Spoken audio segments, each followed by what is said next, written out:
This is Simone, And this is Katinka. and you are listening to the Novotech podcast.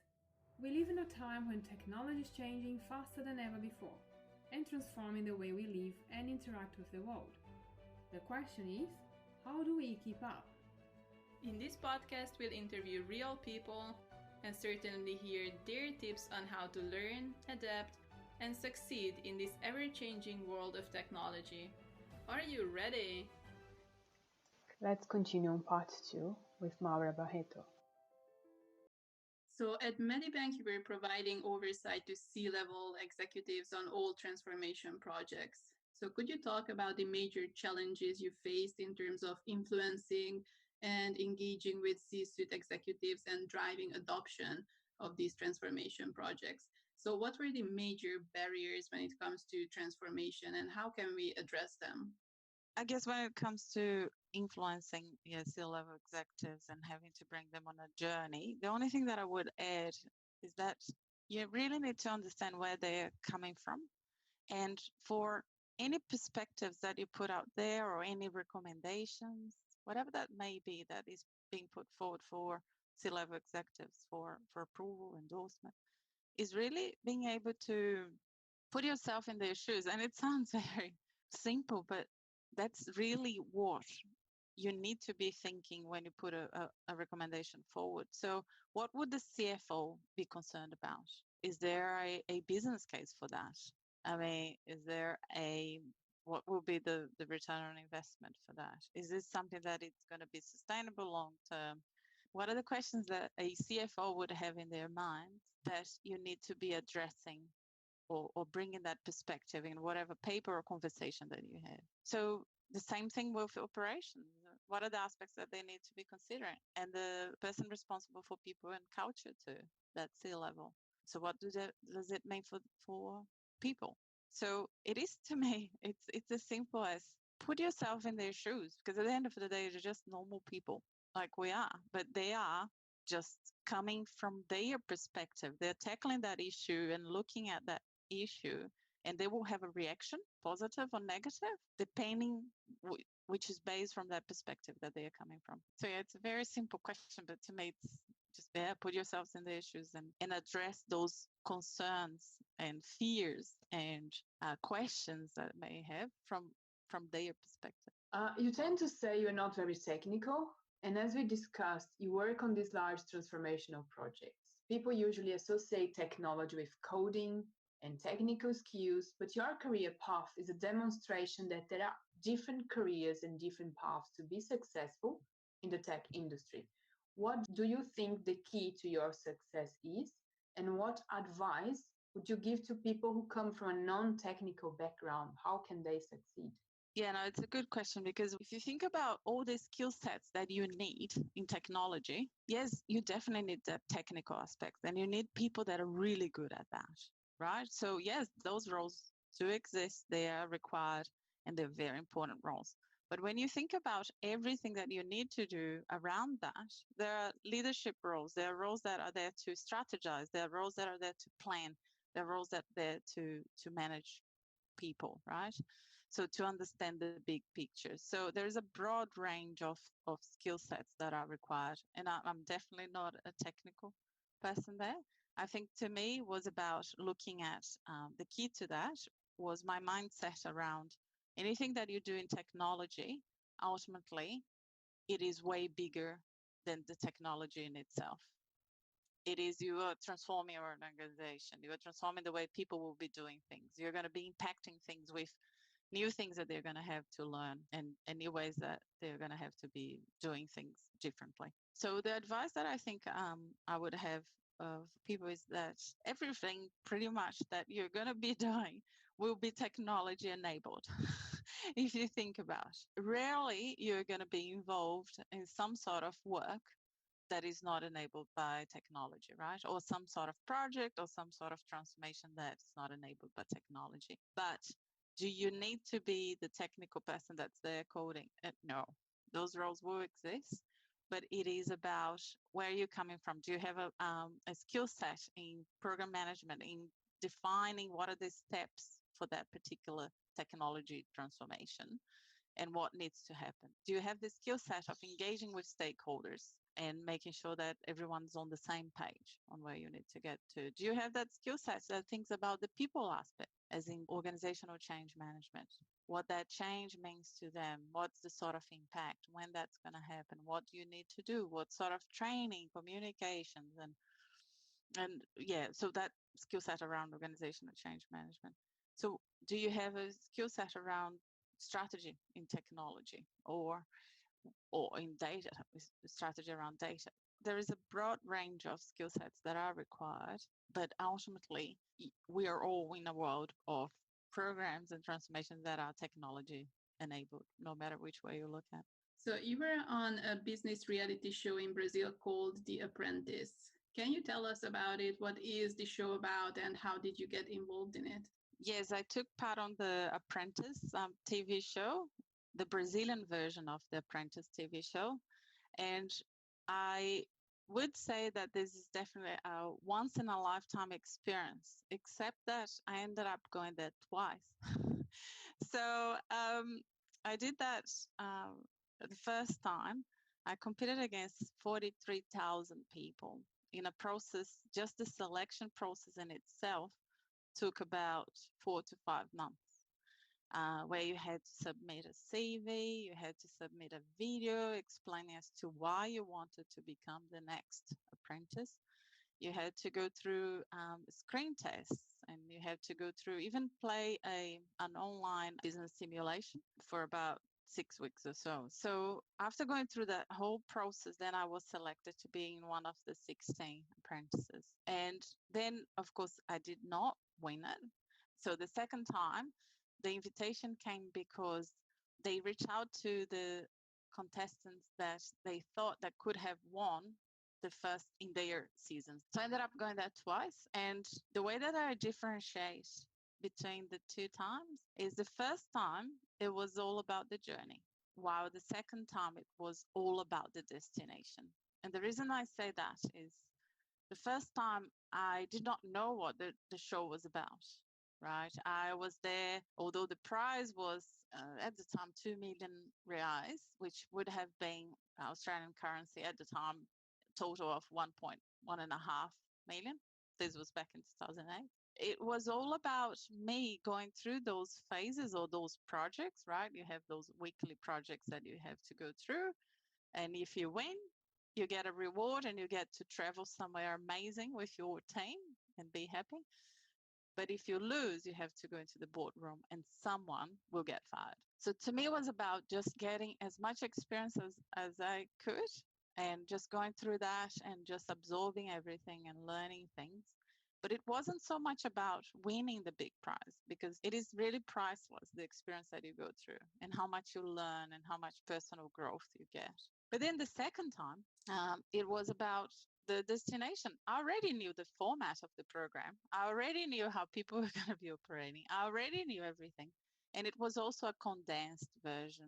The first time that I was there in total for about 3 months.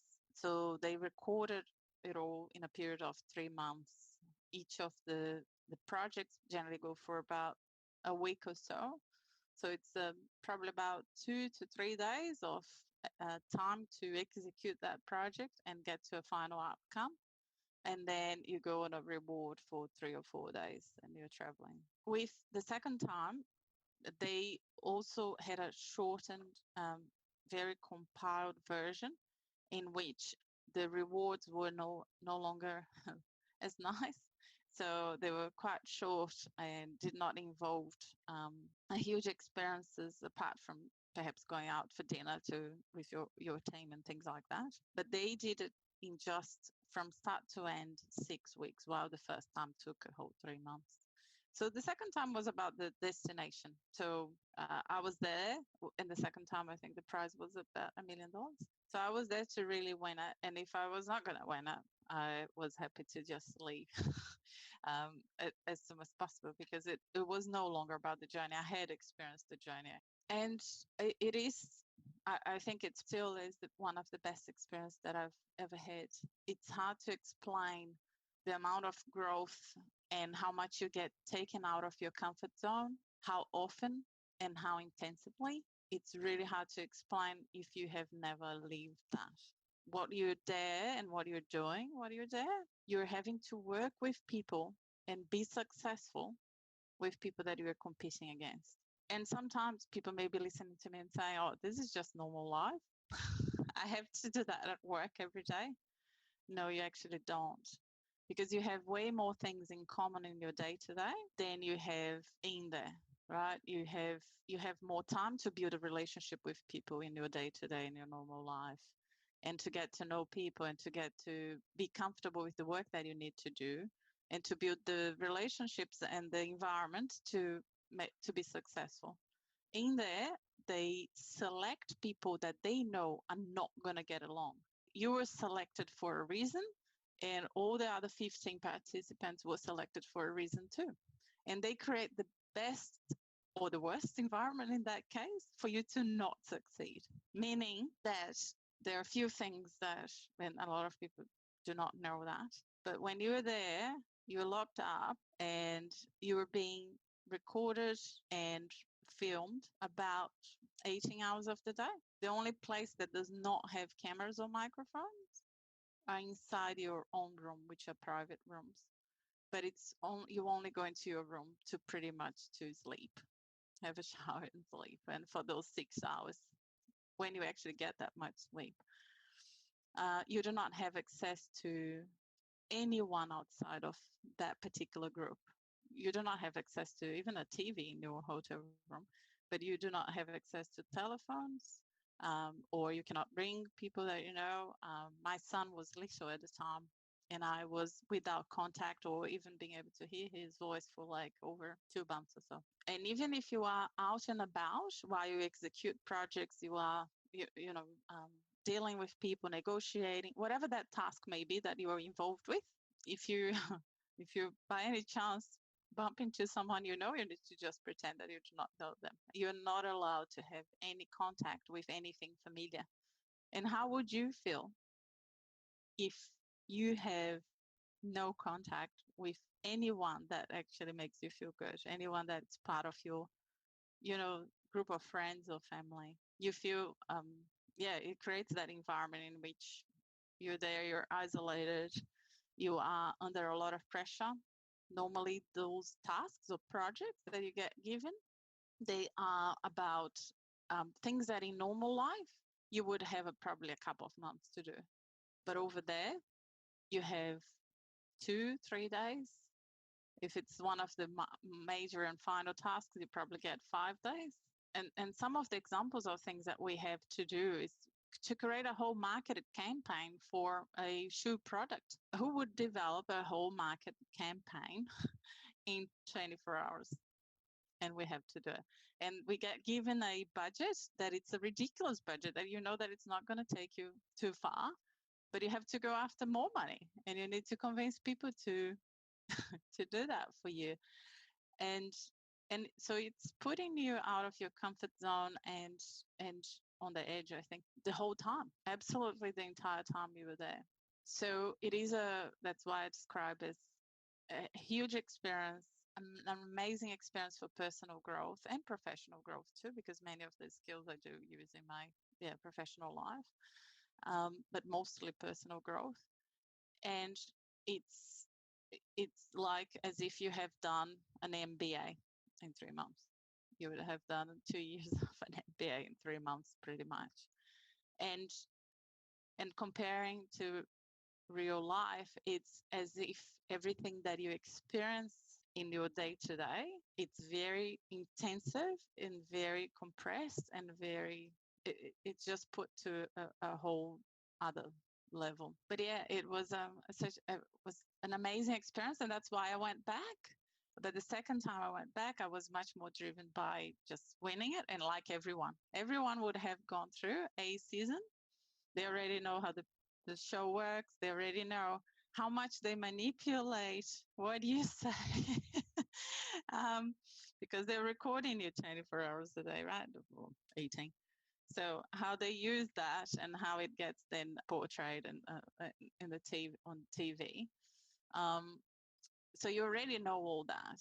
So you're there really for no longer for the journey, but you were there for the destination. Yeah, we won't do that manipulation in this podcast, I promise. Yeah, no, good. I'm wondering, so given the really strict selection process and the really large number of applicants, so what do you think made you stand out? What made you successful in the selection process in the first place? I think what made me successful in the selection process in the first place was, of course, my background and a combination of, my personal experience, the fact that I clearly stood out as someone that goes after what they want. The fact that, I was born in Brazil, grew up in Brazil, had a career as a ballerina, then changed careers completely and started something new. And then came to Australia, again, starting something new. I think it's my ability of adapting, my ability of succeeding in new beginnings. And therefore, for them, that was definitely an appeal, and that variety of background and experiences. So I would say that would have been the number one. And then the second one was around my personality and how I engage with people and how I work, because they do need, from a selection process perspective, they do get one type of each. So yeah, they get the one that it's completely super aggressive. They get the one that it's very, very, much more of a thinker, intellectual, quieter. They get one that's great with people. They get one that's the funny one. So they get one of everything. And it was like, yeah, I think the second aspect is really having that one that represents someone that can work really well with people, can bring people together, and they put that to test. And as in, can you really do that in an environment in which you're competing against each other and you need to succeed? It's interesting you mentioned the number 16 participants. Yeah. I'm just wondering if those personality types is the Myers-Briggs personality type, because you have 16 personality types there. And exactly, introvert or extrovert in each one of those combinations. So it makes sense, I think.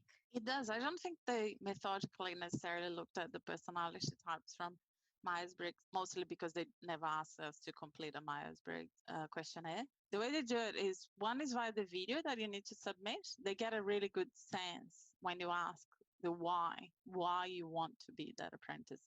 And the first time was really cool because it was not to be, generally the apprentice model is you work for the big boss on a contract for 12 months, and then God knows what happens from there.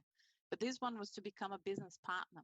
So you're going to get $1 million in cash plus 10% in shares of one of the companies. So this to me was the biggest appeal. To be able to sort of be part of something bigger, be part of something that you own, and all of that.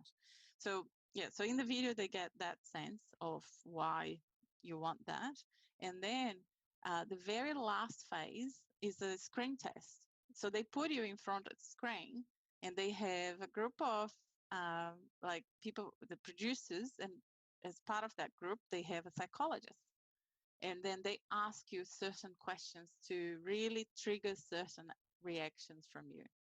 And they just watch as to how you behave. And of course, they're also recording that. And then when they do the making of the Apprentice, they actually show certain parts of those videos. So it's very interesting because I then got to see what some of the people that are competing against, how they actually got to react to that particular screen test.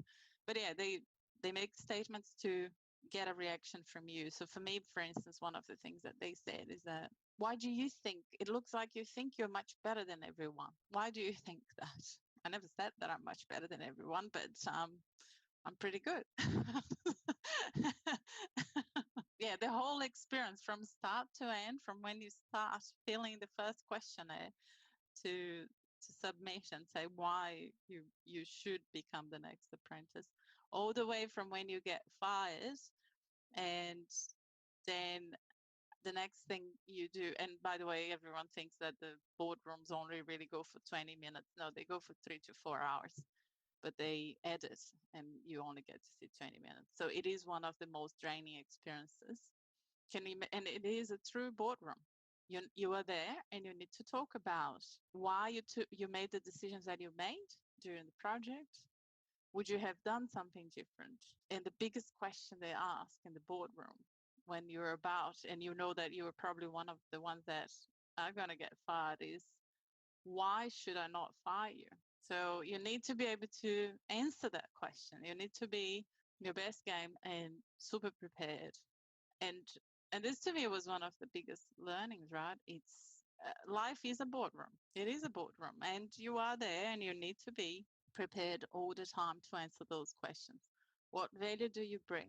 Why should I not fire you? Why are you better than that other person? And also, it's about, if you're in the boardroom, it's obviously because you lost and you were in the losing team. I think the biggest learning when you are in the boardroom is, yes, you're there for a reason. You lost it. You're not in the team that succeeded. And it's less about explaining or finger pointing who did what wrong. And it's way more about what would you have done different? And therefore, how would you have changed that situation and being the winning team? So, yeah, I think life is a boardroom. That's definitely the biggest learning. I love the way that you summarize what happened there, because honestly, I haven't watched it. But just going through, in my mind as you were explaining, for me, it would be a kind of analogy also to what you experience there to the military, right? So when you go to the military, you train way, way much more than when you be deployed into the enemy. So you are more than, all your muscle memories are there. So you don't need to think about when something happens, what will be your reaction? What would be the best way to do? So of course, things different in different contexts, but I think based on what you said, what you learned, what you developed to be basically your best self, a better version of yourself, the self-awareness. So, okay, is this self-reflection, constant self-reflection, which I believe that's what makes us better. It doesn't matter, professional, personal, whatever, because yeah, you can always do better. And the way I see some people say, oh, you are comparing to someone else. No, I'm comparing to myself all the time. I love the way you put it. Yeah, it was truly amazing experience, no doubt. So what are you curious about right now to learn, or even how you learn things? The whole learning thing, for me, it's part of my purpose. I do feel that, and purpose to me is something that you really feel quite strong about and very passionate about. And it's also linked to your values. But to me, it's about how I support other people to learn and grow. And therefore, to me, it's how I also learn and grow, right? Because I always say that when you support someone to learn and grow, or you teach someone something, you're actually learning twice. To that end, I think that to me, I grow and I learn by being exposed to the most variety of people, projects, organizations, countries, food. If you think in terms of variety, I'm the sort of person that I always want to, when I go to a restaurant, I would love to go to a new restaurant because I want to experience something different. And if I go to the same one, I'm going to order a different thing of the menu because I want to try something different and experience something different. And then when it comes to projects and even in KPMG and where I am, the reason that what I most enjoy about the firm and what I do is the fact that I'm always meeting someone new. I'm always meeting or exposed to a different business issue, organizational model, a different sector, a different industry, a different company, a different group of stakeholders. And I think that is what, to me, is the basis of how I learn. It's being exposed to that, getting out of my comfort zone, because reality is, for the job that I do, I'm pretty much applying myself to I'm pretty much going through a recruitment process, a new one every 3 months, because it's a new client, it's a new project. And I'm also starting something new, starting with a new company, a new client, a new organization constantly. And this is part of what I really love. It's that feeling of, wow, something new. I know very little about this, but I'm going to get to know it, and I'm going to be good at it, and I'm going to master it. And then after I've done what I can do for that particular client or solve that particular issue, then I'm ready to move on and do something new. So I think the short answer to how do I learn, I mean, it's through variety of experiences. And this is what I pursue in my day-to-day, in my personal life, and this is what I pursue in my professional life too. And I'm very lucky that I have a job and I'm with a firm that allows me and that naturally to have that exposure. How can people connect with you? My preference would be via LinkedIn. That was great. So thank you again. Thank you again for your time today. It's been a real pleasure talking to you. Thank you for having me. We hope you enjoyed this part 2 with Maura Barreto, with her experience and insights. See you on the next episode.